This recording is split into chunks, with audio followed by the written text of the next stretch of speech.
Welcome, adventurers. It's time to, I don't know what I'm supposed to be saying here. Just say hello to everybody. Hello, everybody. It's Wednesday at 8 p.m. Eastern Standard Time, which is probably 1 month of those left. 5 p.m. on the West Coast, unless somebody gets the idea that they're going to keep Eastern Standard Time. But I'm here, they're going to keep the daylight savings time, which is offensive to me to the nth degree. And welcome, adventurers. I'm your guide, Sean McZoo, who's a little confused today because of a headache this morning. But I'm going to try to go through and get this done. This is the Reptile Show reporter. As usual, Bill Strand, the headmaster of the Community Academy, is here, both as my co-host and my guest today to talk about Generation E, whatever that might be. We'll see. Let's see who's here yet today. So Nate's here, Mikey, Ben, Two Turtle Tom. All right, we'll introduce you guys after we do the video.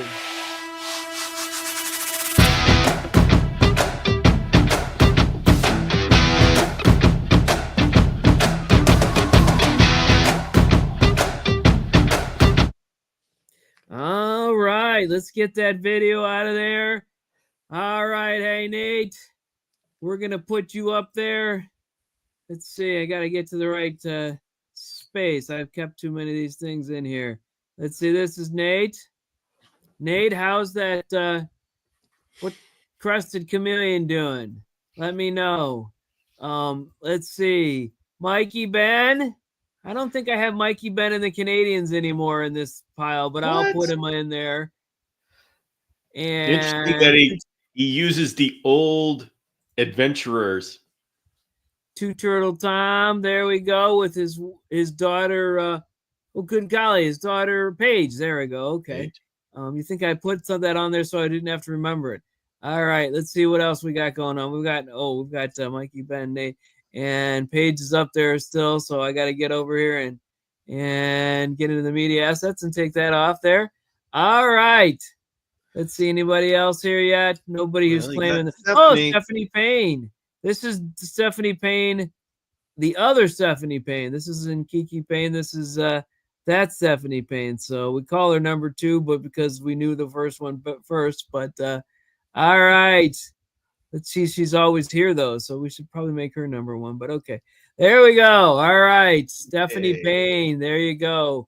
All right, and I've got Mikey's comment there still up there.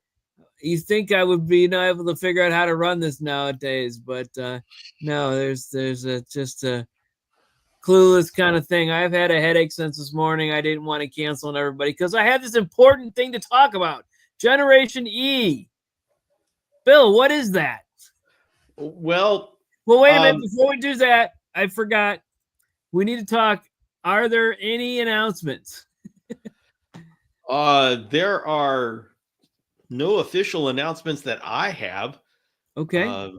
Other than, let's see. Oh, well, next Saturday for the Saturday Chameleon Workshop, we've got Stephanie Kong, who's a biologist in Botswana, and came on the Madagascar trip, and we're going to be talking about chameleons in the wild. Great. And she's just the most wonderful person, so everybody needs to come and meet her. Your day will be better. On the podcast format, I killed my computer. I didn't really kill it. I left it in a precarious position, and someone else in my family killed it. So the podcasts are delayed till I figure out what to do about that problem. Because of the whole wedding and all that other stuff nonsense this time, I don't have a huge flush fund to go get a new computer because my computer was awesome, but it's dead. Maybe I can revive it. Maybe I can figure it out. I don't know. Anyways, let's see who else. No one else here, and then Mikey Ben. Okay, all right. So now, Bill, Generation E. What the heck is that? Because I heard of Generation X because I'm part of it. And you are too. And Generation Y and Generation Z, they have different names. There's Generation Alpha. Generation Beta is actually here now, officially, I think. We jump to E? Well, I was calling it us, the enrichment generation, because I keep talking about the stages of community growth. Mm-hmm. And I was describing where we are as the chameleon community is we are now in the enrichment stage. And so we're in the enrichment generation. And Nate Rowley called us Gen E, which is a whole lot more, rolls off the tongue, and it is a whole lot more catchy than my saying. So Gen E is kind of taking over all of my conversations about the enrichment generation. All right, let's put up this. Yes, thing. yes. That is. So what? So you're saying the keep them alive was 1980s through 1990s. Well, yeah, I'm sure it was 70s and 60s too. But so keep them growing. The late 1990s. Reproducing was a 2000, and well, I may as well go into it for those who weren't here on Saturday. The 1980s, early 1990s. That was, I mean, and this is the stage you got to go through, no matter what reptiles you're talking about. And this is the stage we've got to go through for every single species. Like, we've got to be able to keep them alive. And that's where we were with chameleons, figuring it out in the 80s and the early 90s. How do we keep them alive? And once we figure out how to keep them alive long enough that they can do the normal functions of being alive, like reproducing, we're able to keep them alive and go through the entire life cycle of baby until adult and reproducing. But the real foundation that builds a community is when we have reliable captive breeding. And so our chameleon community really started to take root and expand in the early 2000s because we were having reliable reproduction of panther chameleons. And so with captive hatched panther chameleons being easily found, we were able to build a community. And it's very important for doing that, because without that, then you're tied to wild caught imports. And that's never a way to have a solid foundation or a reliable foundation to a community. And so that's really, in the 2000s, are really when our chameleon community started to coalesce and take form into a solid group. Now, we've been in that stage for a while now, but we're started to get into that's been a reliable breeding has been reliable. And so we started getting into caring for the individual animal and what makes life better for the individual. And that's enrichment. That is where we are right now. I mean, you could argue we started the enrichment in 2015. I mean, if you go back to my original episodes on my podcast, I definitely had that as a theme. But I think in the 2020s, it's really taken hold. And so that's, I've taken the liberty to call us the enrichment generation.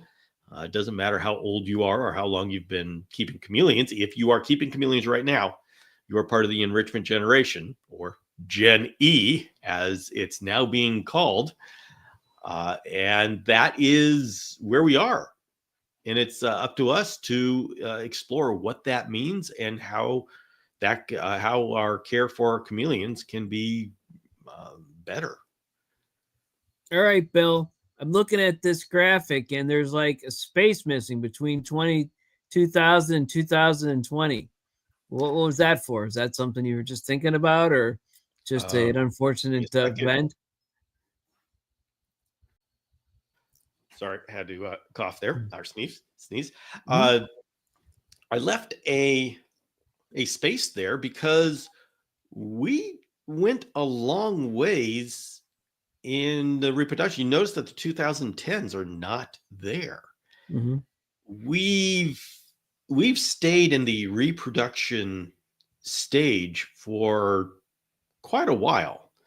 And the reason for that is that up until that stage, the breeders were seen as the ultimate in husbandry, because they were. If you could breed the animal, you were at the top of the game as for husbandry. The problem is that when you are a breeder, your mind is not on the welfare of the individual, but the production of the clutch and how to make things more effective, more efficient. You get the minimalistic mindset where you say, okay, what can I take away from the cage, the chameleon's existence, and still have production, still have growth and reproduction. So we had this stage where we kind of stagnated. I'd say maybe even gone back a little bit, but stagnated in a way that the people who were seen as experts were actually taking things away from husbandry. This is where you started getting these cages that were sparsely populated, maybe a sprig of plastic plant, and that was all to make it efficient to be able to move through clutches and clutches of chameleons. So our experts stopped experting. They became experts in the status quo or removing things from our chameleons' lives. So it really took a while for us to break free of that. And you look around to all the other reptile communities, you will see a lot of the reptile communities that are still stuck in that stage. Here, I'm going to bring controversy to your show, Sean. Any community that is still led by breeders is stagnating, because the breeder's mindset is, and I shouldn't make that as a blanket statement. There are breeders that are pushing husbandry forward. You look like TJ Houston, who coined the term small batch breeding. He's pushing husbandry forward for the blue-tongued skink. And even in our chameleon community, you see Jonathan Hill. He is working on testing baby raising between bioactive and minimalistic, and seeing if he can what advantages or disadvantages he can see, what the differences are. And so there are examples of breeders that continually push things forward.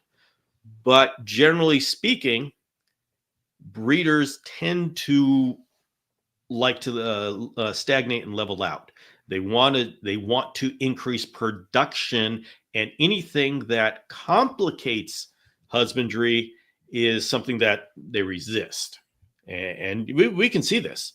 Who are the people who are resisting any of the husbandry ideas of moving forward, from UVB lights in place of dietary D3, any sort of fogging as hydration, and anything you come up with something new, the established community who is very comfortable in being the experts are going to resist. So if we as a community, any community wants to move forward, they have to break through the breeder blockade. And we in the community, chameleon community, we have people who have broken through the breeder blockade.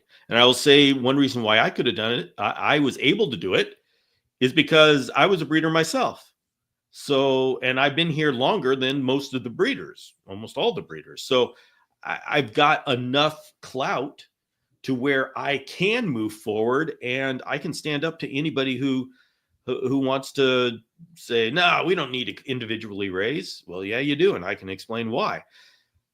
If there are communities that don't have someone like that, they are going to stagnate. And we see that across a lot of communities are stagnating right now. They have not made it to Jenny.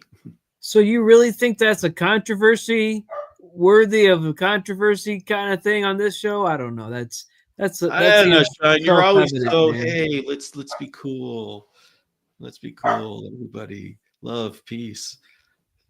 I think the controversy is, whether or not we should ask Eliza, who's not even here yet, at least if she hasn't announced herself, to get us T-shirts and hats. Jenny T-shirts, yes. There we go. We Oh, need t-shirts. We need hats, maybe patches, maybe a logo, a sign, something. I don't know. Something cool like that. So, yeah, I don't know. She showed up late last time. We were almost done, Bill, and she showed up. So maybe that'll be what happens. So I don't know. We'll have to see. okay. Well, I'm sure this will the message will get to her. I'm sure it will. That's why I keep talking about it. Oh, so the minimalism generation is 2010s. Maybe I don't know if I would. Maybe production generation. It's like they were able But to that's breed part. and then produce. Like just not breed, but actually produce. That might But be that better. is, I think that's still part of the reproduction stage. This is where you get to the point. You get to the point of now we're breeding reliably, and that's where people start going horizontal instead of vertical. And the thing is, I want to be careful in saying this. We do need to move forward, but also at this point, we don't have a way of replacing the breeders right now. Okay, I don't agree with them not. I mean, the group raising, that's improper husbandry. That's a compromise. But, you know, I am glad to see that the new generation of the Gen E breeders, starting with Jonathan Hill, he really started it. He's the one who showed, yes, you can have a business and individually raise chameleons. That is a milestone that will go down in history that he did. I mean, I've been talking about it for years upon years upon years, but it's all talk until somebody actually does it and shows this can exist in the real world. And that was Jonathan Hill. He did that. And the people coming after him are now doing it because they saw that someone was able to do it. So we are making that transition, but right now, the most of the production is done by people who still group arrays. So we need that for our community to keep building our community. It is really our community growth is based upon the availability of captive hatched individuals. So until we can find a way to replace that production, I don't want to go out and start beating these people over the head and say, you're doing it wrong. I mean, I will do that if they say this husbandry is okay and this is acceptable husbandry. I will say, no, it's not. Don't produce more people doing this. You guys are grandfathered in and you'll die doing this. Okay, we've accepted. We can't, at this point, I don't have anything to replace them with. And we don't want to spend our time wasting our time beating them up if we don't have anything to replace them with. What we need to spend our time with is showing that we can replace them. Replace them with what? Well, that's what we got to come up with. If we're the ones with the great idea that we want to enrich our chameleons, we need to show how it can exist in the real world. But Bill, could we do both? I mean, I know it's not ideal to raise them in groups, okay? But can we take those chameleons and enrich them the rest of their lives? When we buy them. Can we, us the keepers, I have a breeder and all that other stuff, but can we keep them enriched and, get them from anyone, whether it be we should. Mm-hmm. Yeah, that's exactly what we should do. So we should work on that. And then once we figured out what enrichment really means, then we could go backwards. We don't have to define enrichment to understand that individual raising is the proper way.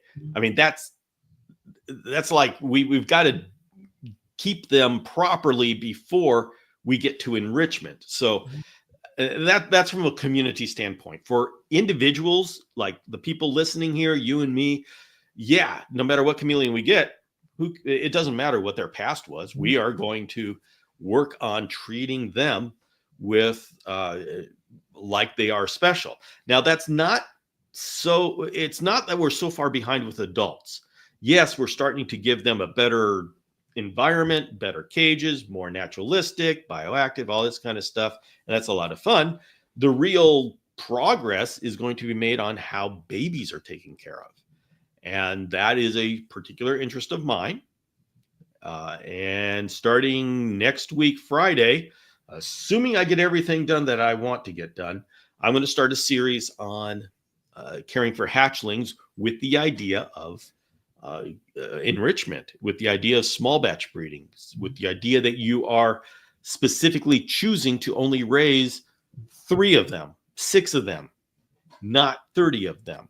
And so can you define how that comes about, Bill? I know we've done it on the show before, but for someone who's just watching the show for the first time, just picked it up, and what does that mean? Does that mean only have so many babies? You can't control that. What it means is when you have 30 eggs, that you spread them out within the community, that you are prioritizing your experience over whatever money you think you're going to could you do that also with diapausing? Let's say they have 12 babies and you diapause 9 of them, and then you get 3 out again in 3 months and 3 out again in 3 months or something like that. Now that starts to get tricky, and I don't know how well that's going to work, but that is something that we could experiment with. The problem with what I'm talking about is the more babies you have, the less attention you can give to them. And if you have 3 babies, then you will know the personality of all 3 babies. You will know the health of all 3 babies. You will have the ability to sit back and enjoy watching them grow up. If you have 30 babies, then they're a number. The only thing you know about them is their poop and how healthy it is. And so it is a much more of a business approach to it, saying, okay, now I'm going to sell them at this point, and I'm going to get back my money to invest in my infrastructure. And that's okay. But I want to start popularizing the idea of prioritizing your satisfaction and non-monetary satisfaction. And if you want to get the best experience out of this, then you're okay letting go of 23 of those eggs and only keeping 6 of them, or hatching out of a clutch and immediately giving most of them, dispersing them amongst your chameleon friends. Obviously, people who are experienced with baby chameleons, we don't want to just give these out to the public, but saying, I don't want to hang on to all of those. Yeah, I know, $200 each. Yeah, but that's 3-4 months in the future. And I have to go to marketing and all that kind of stuff. I don't want to do that. I want to enjoy keeping chameleons. And so I only want 3 baby chameleons done in luxury cages, full adult size cages. And I want to enjoy watching their behaviors and watching them, their colors come in, their horns come in. And that is prioritizing our personal satisfaction. Is culling eggs a thing? Yes, it is. It's something that I'm trying to decide how I'm going to approach that subject, because it gets a little touchy. But yeah, you just. So what about the live bearers? I know there's only a small percentage of the chameleons that are live bearers, but what do you do with live bearers? With live bearers, that's where you've got to find friends. And you go online and you can, like Jackson's Chameleon Community on Facebook, the Facebook group there. If you go on there and say, hey, I'm in this area and I have a bunch of babies and I only want to keep 3. So can somebody come by and pick up 10 of them? Then you're probably going to find somebody willing to drive down and pick up 10 babies. Well, wait a minute, Bill. If you want to just raise 3 and you're going to have somebody come pick up 10, isn't that contrary to the idea? What? That if you give someone 10 and you just want to raise 3. Yep. That seems contradictory, that you're giving someone 10. Well, they make their own decisions as to what they want, because if you want to raise 10 and you're able to raise 10, then that's your decision. Now, in this kind of case, yeah, you're right. That person is probably not a small batch breeder. But if at that point, you've got to do something with the babies. Send them to somebody who is going to try to raise 10, do whatever they're going to do with them. He could give you 10 and then share with the other Ohioans. Yes. Like in my case, I have an advantage that I have quite the network of chameleon people. And so when I have eggs or babies through the shamrock chameleon, and I'm saying when, because gosh darn it, I'm going to crack that nut. You've already had crested. You sent me some of those eggs, so yes, I did. You shared that, and I hatched them both, and I sent you back one. Yeah, and Nate's got the other one, so there you go. Yeah, so it works, but I specifically am going to keep 6, and I've got my cages set up right there on the wall, right behind me, in front of me. I'm going to keep 6. Everything else, I am going to be sending to people in my network. And I'm not going to be worrying about how much money I'm losing because I'm giving those away. I'm doing this for my absolute enjoyment and pleasure. And I want to be able to see these as individuals and raise them up. So that's what I'm going to do. The people that I am talking to, yes, they believe in small batch breeding. And so it's a good situation. I'll send 3 here, 6 there, depending upon what they want. But if you have live bearers, you just got to get rid of 10 and let that other person decide what they're going to do with that 10. Maybe they have a bunch of friends. Who knows? Let them do it. But you've got to find a way out. Now, the one thing is, don't get the idea. This is what happens so often. Someone panics. I've got a bunch of babies. Please, someone come get them. And then they have 5 people ready, willing to come get them. And so the person goes, oh, wait a minute. Maybe I can charge for these. I should charge for these. Hey. And then they tells everybody, hey, I'm going to charge for these. And everybody says, forget it. I'm not going to do that, because freshly hatched, freshly born Jackson's chameleons, they're risky. They are delicate. They are all this kind of stuff. And so, no, we're not going to buy them. And so the original person is now all of a sudden left with no one to pick them up. And so they disperse them among family and friends. Everything dies. It's a mess. So we have to get the whole money thing out of our head. Either we're doing it for satisfaction or we're doing it for money. It's very difficult to have those both go together. So decide what's more important to you, and then dedicate yourself to it. If satisfaction is more important, well, then be okay giving babies to other people and not getting money for those babies. If financially that's important to you, well, then set up the infrastructure beforehand, be serious about it, and invest in this business project going forward. That's okay. You can say, I want to do a business I want this to pay for itself. It's a small side business. Go into it and say, I'm going to give the best care possible in a business sense and do both. That's fine. So what does enrichment look like, Bill? You're talking about raising individually. Yeah. What else? Yeah, raising individually, that's basic. We can call it enrichment, but that's basic husbandry. I know so many breeders don't do it because we've been, it's really hard to do it right. I know it's really hard to do it right, but so then what is enrichment? If we do the best husbandry by raising them individually, what should we do for enrichment? I would say that we can consider anything enrichment that elevates them beyond just eating, growing, and reproducing.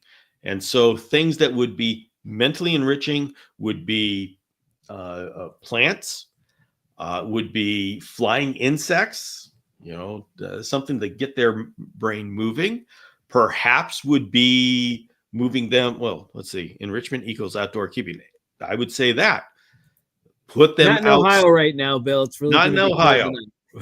When you can have an outdoor cage. We get 6 months out of the year. It's not the same. It's 6 months in a row, but yeah, there you go. All maybe right, 9. So 6 months out of the year. when they're out there, they're getting wild bugs flying around, birds flying around. And all of this is stimulation for noise, all kinds of stuff. The bird flying overhead, okay, that's a spike of adrenaline. All of these bodily functions that are normal bodily functions are now firing and working like they would in the wild. Yeah, we don't want them to get eaten with predators, and we don't want birds to eat off their legs and stuff like that.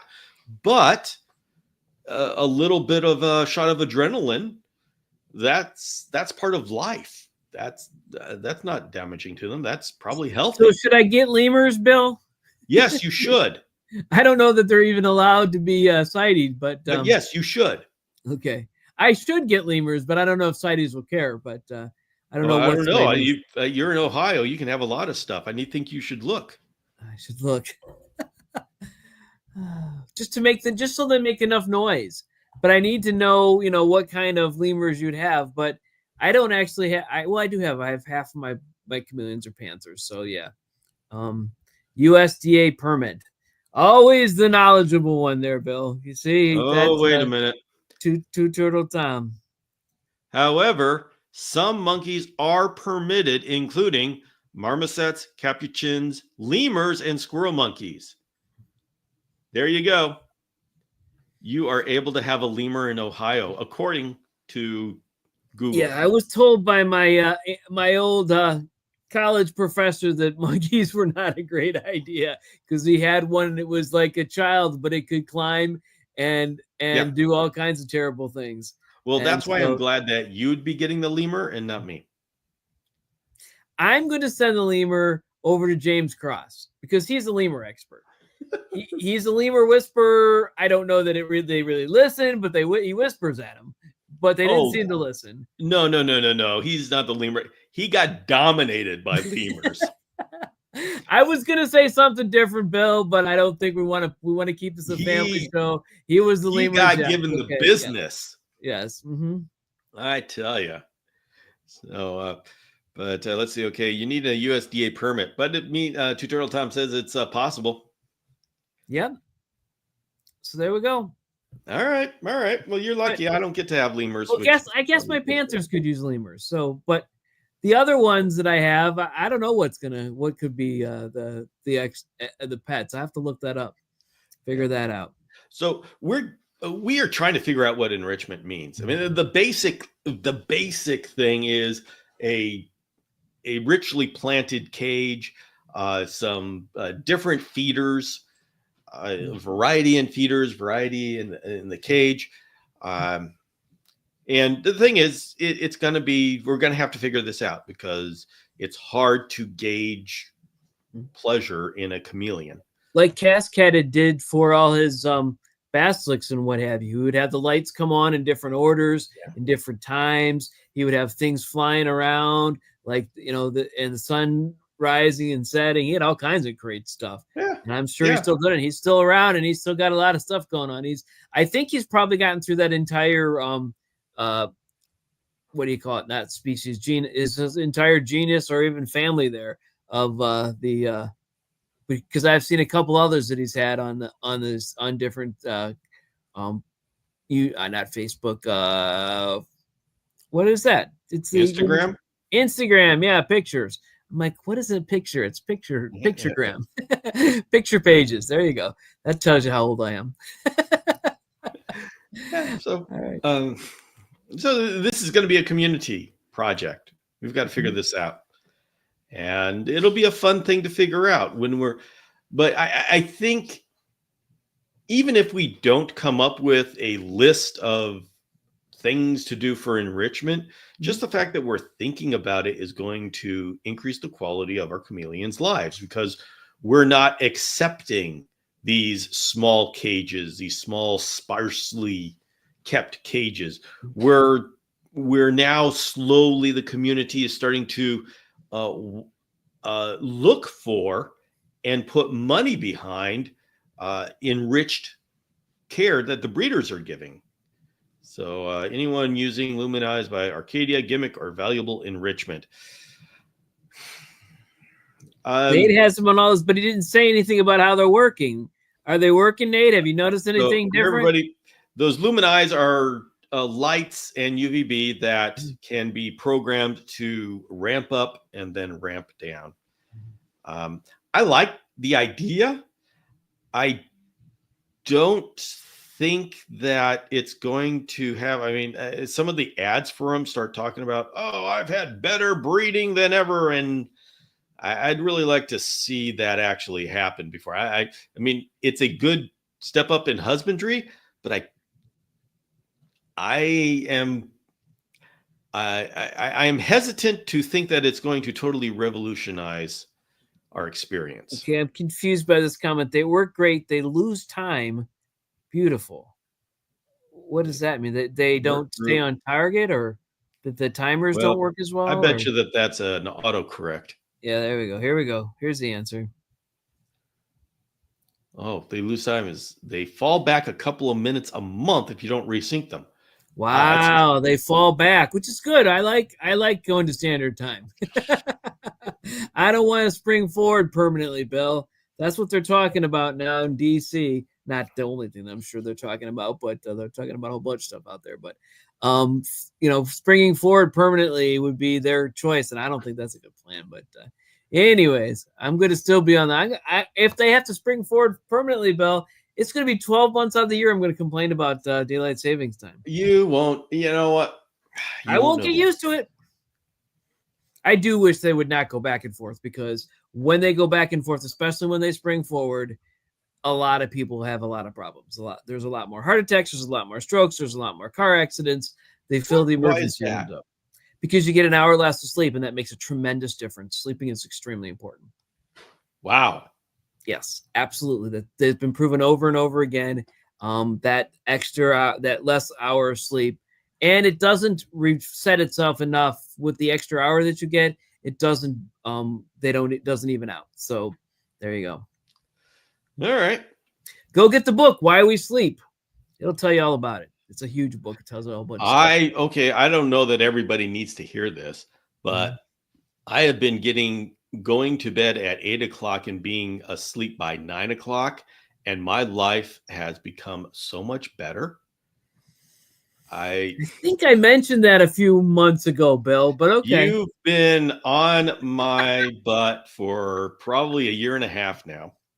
And I'm just saying, it appears you are right. They claim there's 6 pillars of health now. I believe there's only 4. The first one is don't what is it? It's like don't be stressed. And that's not a pillar, that's an anti-pillar. The last one is don't have carcinogens or other stuff in the environment killing you, or don't die of something stupid that you could actually figure out and not do. But the main 4 pillars are sleep, activity, diet, and connections. And sleep, I have found, is probably the most important one. And if you get 6 hours of sleep, you function, but you don't do well. If you get less than 6 hours, you're functioning. You're literally impaired as you function through the day. Yeah, the problem is I'm getting a whole lot of sleep now, but I'm still having trouble getting motivated. Since I got back from Madagascar, I have just had the hardest time. Because that's the lifestyle that we live. It's not right. We're living way too fast and we're dying too fast. So there you go. In Madagascar, the people probably weren't living nearly as fast as we are, and they didn't have the deadlines that we have and all the other stuff. So you experienced good life. All right. Imagine living. Well, I guess you can't imagine living there because the food would be really challenging and all the other stuff in life. But yeah, there's got to be a middle line somewhere. Yeah. Okay. So now I'm teaching health and well-being today, but that's okay. All right, we got word back from Eliza Ann. She's at a parent teacher conference. She said she loves everyone and says hi. Aw. Parent teacher, how many kids has she got? She should be able to make this. You only need one to have to go to a parent teacher conference. That's for sure. I got 5 of them, but there's no more of those parent teacher conferences for me. Thank goodness. The youngest one's in college. So, and let me shout her out. She got on the dean's list the first semester. at Bowling Green State University in her chosen field of it's sociology, and it's something related to criminal justice. I think she still wants to be a someone like the Bones TV series or other people on the NCIS or whatever. What is it called? What is that word? I can't. Forensic scientist? Forensic anthropologist is what she really wants to be. Yes. There you go. Okay. Yes. Well, I am wondering with the audience here, how does this all hit you? I think I'm just verbalizing what I see us going through. I don't see me as saying, okay, everybody, let's go. We're doing this. I think this is what we're doing. And so how you guys feel about this? Am I accurately representing this? Do you see this happening? I obviously I've been studying this for quite a while, so I think I think it is, but I'm interested in your perceptions as to how you see all of this happening. And have you, and I guess Nate already said, he's noticed other reptile communities that are a little bit further behind. And I've noticed that too. This is the way to tell if a community is behind is if the top people have minimalistic enclosures. If they have minimalistic enclosures, you know that they're stagnating. So, what is it? The turtle world is full of enclosures, full of turtles. We're not to Gen E yet. The cam world is much further ahead. That's what True Turtle Tom says. Then Nate is saying, oops. Been living my reptile keeping life by showing off what we are proud of with our animals and enclosures. He says, you instilled that in me. Thank you, Nate. I am glad to see that. You see other keepers now looking to enrichment as their personal growth. Yeah, cool. That's good. That's good. And I actually think TikTok was a big mover and shaker in this, because and I'm going to do a gross generalization here. It seemed like Facebook was started by people who liked the status quo and resisted any change, whereas TikTok was an incubator for people who were new and said, hey, why are we doing this the old way? Let's do it the new way. So it's interesting to see how these social media platforms, TikTok has disruptors. Yeah. Because I with my message of, hey, let's do naturalistic cages, Facebook was the biggest roadblock, was full of the people pushing back and trying to stop any forward movement. I mean, Facebook was just horrible for that. And of course, we're generalizing here, but it's like TikTok was just full of people saying, yeah, that's what we need to do. So you would have thought that I would have done more on TikTok, but I was busy trying to figure out my live schedules and all that on YouTube. Yeah.